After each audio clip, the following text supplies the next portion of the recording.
Hello students, welcome to my channel. Solve करते हैं concept of physics के gravitation chapter से सब्जेक्टिव एक्सरसाइज का question number 20। The gravitational potential in a region is given by V equal to 20 Newton per kg into x plus y. First, show that equation is dimensionally correct. Second, find the gravitational field at the point x comma y. Leave your answer in terms of the unit vectors I cap, j cap, k cap. Third, calculate the magnitude of the gravitational force on a particle of mass 500 gram placed at the origin. तो हम लोग को ये potential given है, तो पहले तो ये वेरीफाई करना है कि ये इक्वेशन डायमेंशनली करेक्ट है। ठीक है, तो पोटेंशियल का पहले हम लोग डायमेंशन निकालते हैं। Potential energy is mass into potential, तो पोटेंशियल को लिख सकते हैं पोटेंशियल एनर्जी डिवाइडेड बाय मास।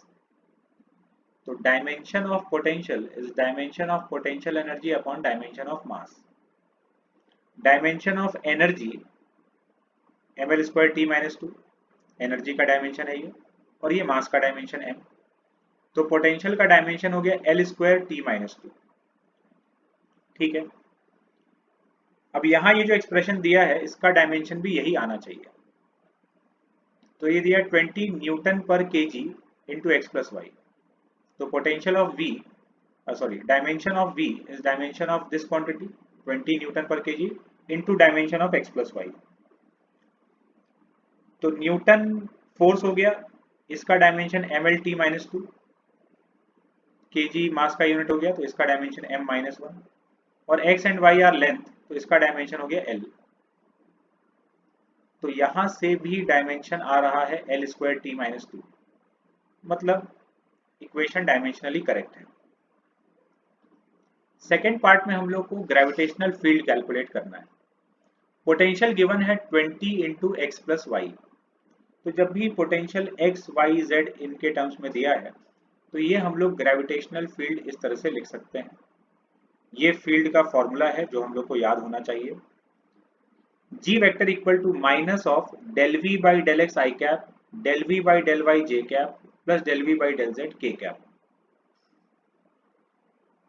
ये जो del v by del x इस फॉर्मेट में जो लिखा हुआ है, ये पार्शियल डेरिवेटिव का साइन है।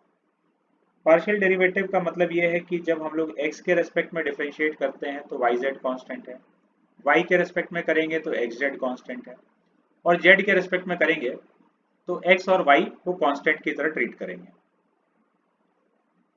तो इन सब का वैल्यू निकाल लेते हैं। जैसे इसको डिफरेंशिएट किया गया del v by del x, तो इसको x के रेस्पेक्ट में डिफरेंशिएट कर देंगे, तो सिर्फ x वेरिएबल है, बाकी सब कांस्टेंट है। तो y का डिफरेंशिएशन 0, x का डिफरेंशिएशन 1, इसका डिफरेंशिएशन आ गया 20। Del v by del y, इसको y के रेस्पेक्ट में करेंगे तो 20 तो कांस्टेंट है, बाहर रहा, x कांस्टेंट की तरह ट्रीट होगा, इसका डिफरेंशिएशन 0, इसका डिफरेंशिएशन 1, तो ये del v by del y 20 आ गया। z के रेस्पेक्ट में करेंगे तो ये तो पूरा ही 0 हो जाएगा, क्योंकि यहाँ z का कोई टर्म ही नहीं है। तो z के रेस्पेक्ट में करेंगे तो खाली z वेरिएबल है, बाकी सब कांस्टेंट है।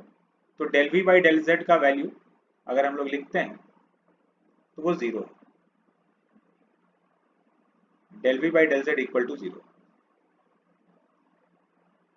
तो gravitational field minus of 20 I cap, minus of इन सबका वैल्यू पुट कर दिए, 20 I cap plus 20 J cap, ये फील्ड आ गया।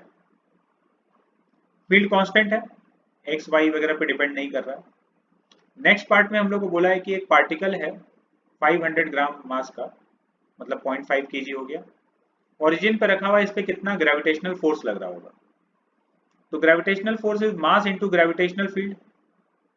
मास हो गया 0.5 केजी, ग्रेविटेशनल फील्ड ये रहा, इसका मैग्नीट्यूड ले लेते हैं, अंडर रूट ऑफ 20 का स्क्वायर प्लस 20 का स्क्वायर, 20 रूट 2, ये ग्रेविटेशनल फील्ड है। ओरिजिन पे भी यही है, हर जगह यही है, क्योंकि ग्रेविटेशनल फील्ड कांस्टेंट है, एक्स वाई पे डिपेंड नहीं कर रहा है।